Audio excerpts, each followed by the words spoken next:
Renewable energy the technology is so simple, and the financial benefits, let alone the environmental benefits, are so advantageous that anybody who doesn't look into it seriously, I think, is missing a great opportunity.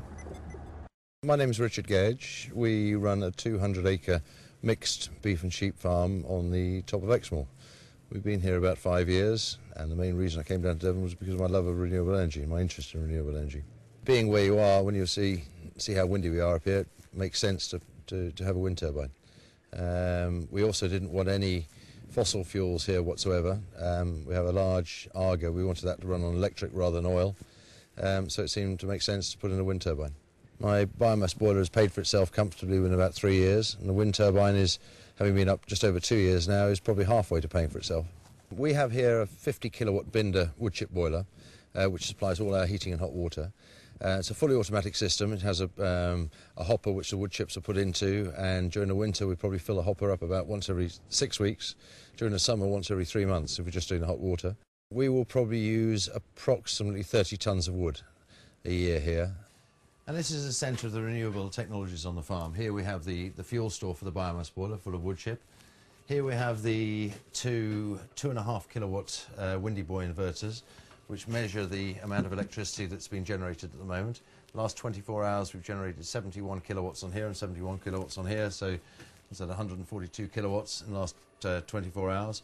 At the moment, though, now the wind's dropping, we're generating at the moment 505 watts, so just about a kilowatt, as opposed to a maximum of 5 kilowatts.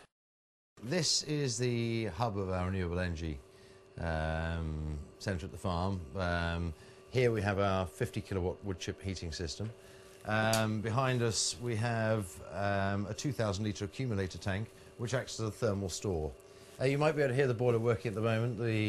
It's a forced air system inside the boiler, so it's incineration is really more than combustion. The boiler's running inside at about 700 degrees, so that acts as a thermal energy store for the farm. It means if we turn on the heating system in the house, all the radiators in the house will be warm immediately. The fuel that we produce for the farm all comes from hedging, but now as we're supplying three other farmhouses, we're buying in round timber, which is coming from forestry thinnings, a variety of different sources, but it's all done on a sustainable basis. The interesting thing about biomass is from next spring there are going to be heat rocks available. So at the moment you can get electricity rocks for generating green electricity. As from the spring next year there are going to be heat rocks. Now the figure for the rock hasn't been decided yet, but the range is supposedly anywhere between 2 pence and 7 pence a kilowatt. Now the heating I produce here costs me less than a halfpenny a kilowatt. So the financial side of biomass will become extremely interesting as soon as the heat rocks are available. My biomass system without heat rocks has paid for itself in under 4 years. If the heat rocks were available when I put my system in, it would have paid for itself within 2 years. The numbers are still very good with or without heat rocks. In terms of the wind turbine, that seemed to be the next logical step after installing the wood boiler. As you can see, we're in a fairly windy, exposed place up here on the top of Exmoor. We've got a supposed mean wind speed here of 6.2 metres a second, and that generates roughly about £3,000 a year of electricity for me. We have a 5 kilowatt Iskra wind turbine, which is mounted on a 13-metre tower.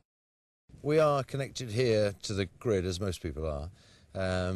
So when the turbine is turning as it is today, generating electricity, it's probably at the moment generating nearly 3 kilowatts. During the daytime here, obviously we're not using very much electricity. Most of that electricity is being exported to the grid. On days when it isn't very windy, and we're using more electricity in the farm than we're producing, we take electricity from the grid as anybody else does. If you haven't got electricity, putting up a wind turbine and a series of batteries which would be needed is an awful lot cheaper than running an electricity cable. We pay a normal electricity bill like everybody else here. We pay our bill through Ecotricity, and at the end of the year we get a cheque back for the amount of electricity we've generated. It turns out here we get a cheque back for about £1,000 a year more than the bills we pay to Ecotricity. So we're a net gainer of about £1,000 here. Farmers, I think, are very, very well placed to invest in this kind of technology. They have the space, they have the land, they have all sorts of of means to their disposal, which majority of people living in towns don't. We had no problems installing any of our technologies here, and we're now in the process of thinking about installing a 3 kilowatt water turbine. That should be installed by next spring. In Germany and Scandinavia and most of Northern Europe, this kind of technology is the norm, not the exception. People always ask me, aren't we going to run out of wood? And the obvious answer to that is, well, we're definitely going to run out of oil. At least we're looking after our trees. For most farmers, the 5-year payback is exceptionally good. It's almost too good to be true for farmers.